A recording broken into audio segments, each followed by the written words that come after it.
2024-25 വർഷത്തെ Muthoot M George excellence അവാർഡുകൾ വിതരണം ചെയ്തു. കോട്ടയം ജില്ലയിലെ തിരഞ്ഞെടുക്കപ്പെട്ട 50 സ്കൂളുകളിലെ 8-9 ക്ലാസുകളിൽ കഴിഞ്ഞ അധ്യയന വർഷം മികച്ച പഠന നിലവാരം പുലർത്തിയ 100 കുട്ടികൾക്കാണ് പുരസ്കാരം സമ്മാനിച്ചത്. ഗവൺമെൻറ് ചീഫ് വിപ്പ് ഉദ്ഘാടനം ചെയ്ത ചടങ്ങിൽ ജോർജ് തോമസ് മുത്തൂറ്റ് അധ്യക്ഷത വഹിച്ചു.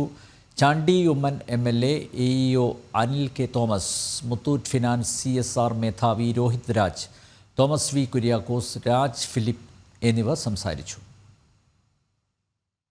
മുത്തൂറ്റ് ഫിനാൻസിൻ്റെ CSR പദ്ധതിയുടെ ഭാഗമായിട്ട് കോട്ടയം ജില്ലയിലെ 80ഓളം സ്കൂളുകളിലെ 8-9 ക്ലാസ്സിലെ വിദ്യാർത്ഥികൾക്ക് 3000 രൂപ വീതമുള്ള സ്കോളർഷിപ്പാണ് ഇന്ന് കൈമാറിയിരിക്കുന്നത്.